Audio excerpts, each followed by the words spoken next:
عبداللہ بن طاؤس نے بیان کیا، ان سے ان کے باپ نے اور ان سے ابن عباس رضی اللہ عنہ نے کہ عرب سمجھتے تھے کہ حج کے دنوں میں عمرہ کرنا روئے زمین پر سب سے بڑا گناہ ہے۔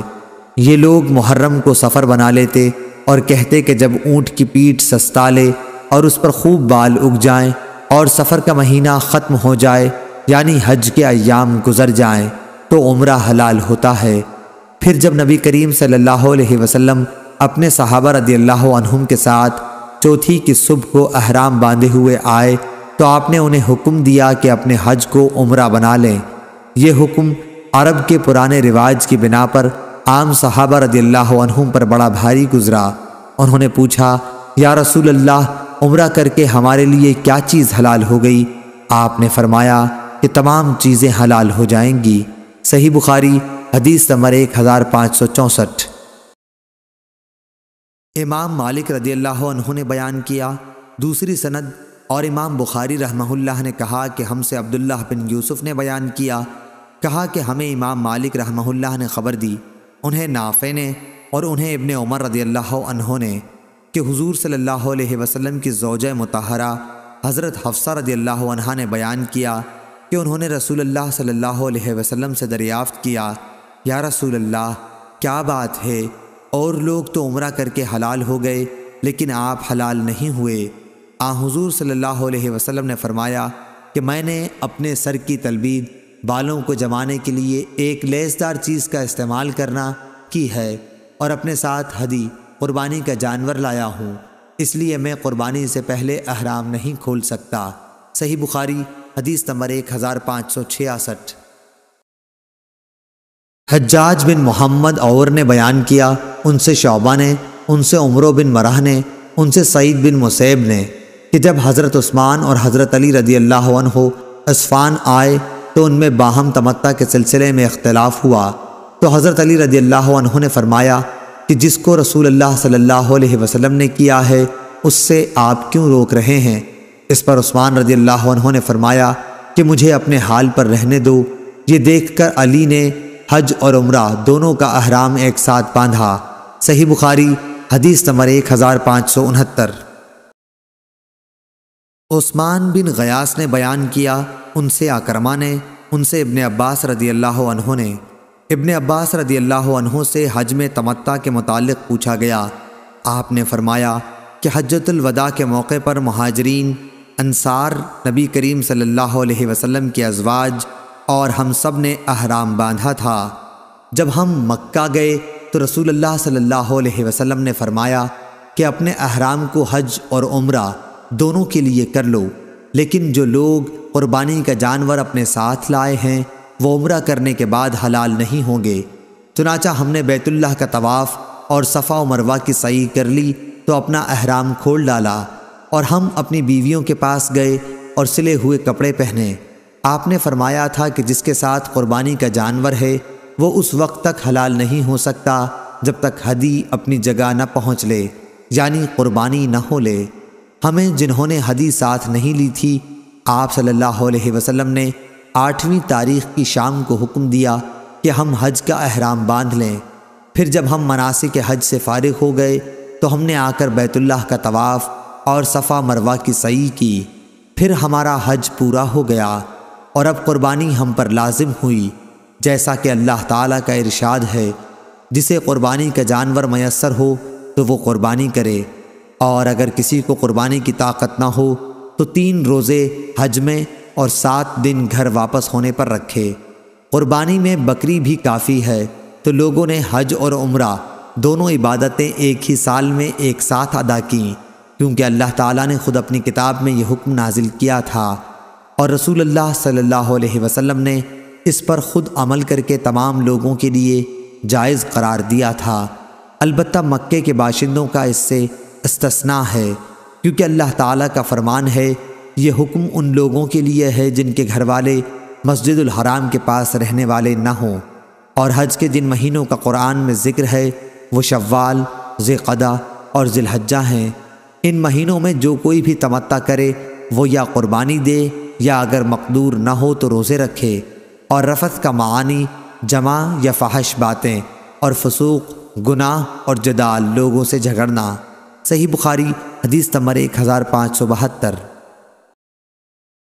ایوب سختیانی نے خبر دی، انہیں نافع نے، انہوں نے بیان کیا کہ جب عبداللہ بن عمر رضی اللہ عنہ حرم کی سرحد کے قریب پہنچتے تو تلبیہ کہنا بند کر دیتے، رات ذی طوا میں گزارتے، صبح کی نماز وہیں پڑھتے اور غسل کرتے، پھر مکے میں داخل ہوتے۔ آپ بیان کرتے تھے کہ نبی کریم صلی اللہ علیہ وسلم بھی اسی طرح کیا کرتے تھے۔ صحیح بخاری حدیث نمبر 1573۔ عبداللہ بن عمر رضی اللہ عنہ نے خبر دی اور انہیں نبی کریم صلی اللہ علیہ وسلم کی پاک بیوی حضرت عائشہ صدیقہ رضی اللہ عنہا نے کیا حضور صلی اللہ علیہ وسلم نے ان سے فرمایا، کیا تجھے معلوم ہے جب تیری قوم نے کعبے کی تعمیر کی تو بنیاد ابراہیم کو چھوڑ دیا تھا؟ میں نے عرض کیا یا رسول اللہ، پھر آپ بنیاد ابراہیم پر اس کو کیوں نہیں بنا دیتے؟ آپ نے فرمایا، اگر تمہاری قوم کا زمانہ کفر سے بالکل نزدیک نہ ہوتا تو میں بے شک ایسا کر دیتا۔ عبداللہ بن عمر رضی اللہ عنہ نے کہا کہ اگر عائشہ صدیقہ رضی اللہ عنہا نے یہ بات رسول اللہ صلی اللہ علیہ وسلم سے سنی ہے اور یقیناً حضرت عائشہ رضی اللہ عنہا سچی ہیں، تو میں سمجھتا ہوں یہی وجہ تھی جو حضرت صلی اللہ علیہ وسلم حتیم سے متصل جو دیواروں کے کونے ہیں ان کو نہیں چومتے تھے، کیونکہ خانہ کعبہ ابراہیمی بنیادوں پر پورا نہ ہوا تھا۔ صحیح بخاری حدیث نمبر 1583۔ عبداللہ بن وہب نے خبر دی، انہیں یونس نے، انہیں ابن شہاب نے، انہیں علی بن حسین نے، انہیں عمرو بن عثمان نے اور انہیں حضرت اسامہ بن زید رضی اللہ عنہ نے کہ انہوں نے پوچھا، یا رسول اللہ صلی اللہ علیہ وسلم، آپ مکے میں کیا اپنے گھر میں قیام فرمائیں گے؟ اس پر آپ نے فرمایا کہ عقیل نے ہمارے لیے محلہ یا مکان چھوڑا ہی کب ہے، سب بیچ کھوچ کر برابر کر دیے۔ عقیل اور طالب ابو طالب کے وارث ہوئے تھے۔ جعفر اور علی رضی اللہ عنہ کو وراثت میں کچھ نہیں ملا تھا کیونکہ یہ دونوں مسلمان ہو گئے تھے اور عقیل ابتدا میں اور طالب اسلام نہیں لائے تھے۔ اس بنیاد پر حضرت عمر بن خطاب رضی اللہ عنہ فرمایا کرتے تھے کہ مسلمان کافر کا وارث نہیں ہوتا۔ ابن شہاب نے کہا کہ لوگ اللہ تعالیٰ کے اس ارشاد سے دلیل لیتے ہیں کہ جو لوگ ایمان لائے، ہجرت کی اور اپنے مال اور جان کے ساتھ اللہ کی راہ میں جہاد کیا، اور وہ لوگ جنہوں نے پناہ دی اور مدد کی، وہی ایک دوسرے کے وارث ہوں گے۔ صحیح بخاری حدیث نمبر 1588۔ ابو سلمہ نے بیان کیا اور ان سے ابو ہریرہ رضی اللہ عنہ نے بیان کیا کہ 11ویں کی صبح کو جب حضور صلی اللہ علیہ وسلم منا میں تھے تو یہ فرمایا تھا کہ کل ہم خیف بنی کنانہ میں قیام کریں گے، جہاں قریش نے کفر کی حمایت کی قسم کھائی تھی۔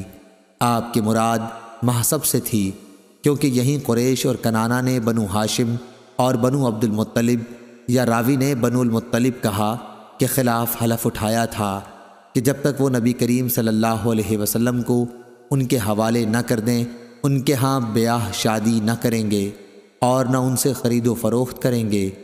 اور سلامہ بن روح نے عقیل اور یحییٰ بن ضحاک سے روایت کیا، ان سے امام اوزائی نے بیان کیا کہ مجھے ابن شہاب نے خبر دی، انہوں نے اپنی روایت میں بنو ہاشم اور بنو المطلب کہا۔ ابو عبداللہ امام بخاری نے کہا کہ بنو المطلب زیادہ صحیح ہے۔ صحیح بخاری حدیث نمبر 1590۔ زیادہ بن سعد نے بیان کیا، ان سے زاہری نے بیان کیا، ان سے سعید بن مسیب نے بیان کیا اور ان سے ابو ہریرہ رضی اللہ عنہ نے کہ نبی کریم صلی اللہ علیہ وسلم نے فرمایا کہ کعبے کو 2 پتلی پنڈلیوں والا ایک حقیر حبشی تباہ کر دے گا۔ صحیح بخاری حدیث نمبر 1591۔ لیث نے بیان کیا، ان سے عقیل نے، ان سے ابن شہاب نے، ان سے عروہ نے اور ان سے عائشہ رضی اللہ عنہا نے بیان کیا۔ دوسری سند امام بخاری رحمہ اللہ نے کہا اور مجھ سے محمد بن مقاتل نے بیان کیا، انہوں نے کہا کہ مجھے عبداللہ بن مبارک نے خبر دی، انہوں نے کہا کہ ہمیں محمد بن ابی حفصہ نے خبر دی، انہیں زہری نے، انہیں عروہ نے اور ان سے ام المومنین حضرت عائشہ صدیقہ رضی اللہ عنہا نے بیان فرمایا کہ رمضان کے روزے فرض ہونے سے پہلے مسلمان عاشورہ کا روزہ رکھتے تھے۔ عاشورہ ہی کے دن جاہلیت میں کعبے پر غلاف چڑھایا جاتا تھا، پھر جب اللہ تعالیٰ نے رمضان فرض کر دیا تو رسول اللہ صلی اللہ علیہ وسلم نے لوگوں سے فرمایا کہ اب جس کا جی چاہے عاشورہ کا روزہ رکھے، جس کا جی چاہے چھوڑ دے۔ صحیح بخاری حدیث نمبر 1592۔ ابراہیم بن طہمان نے بیان کیا، ان سے حجاج بن حجاج اسلمی نے، ان سے قتادہ نے، ان سے عبداللہ بن ابی عتبہ نے، اور ان سے ابو سعید خدری رضی اللہ عنہ نے، اور ان سے نبی کریم صلی اللہ علیہ وسلم نے فرمایا، بیت اللہ کا حج اور عمرہ یاجوج اور ماجوج کے نکلنے کے بعد بھی ہوتا رہے گا۔ عبداللہ بن ابی عتبہ کے ساتھ اس حدیث کو ابان اور عمران نے قتادہ سے روایت کیا، اور عبد الرحمن نے شعبہ کے واسطے سے یوں بیان کیا کہ قیامت اس وقت تک قائم نہیں ہوگی جب تک بیت اللہ کا حج بند نہ ہو جائے۔ امام بخاری نے کہا کہ پہلی روایت زیادہ راویوں نے بیان کی ہے، اور قتادہ نے عبداللہ بن عتبہ سے سنا اور عبداللہ نے ابو سعید خدری رضی اللہ عنہ سے سنا۔ صحیح بخاری حدیث نمبر 1593۔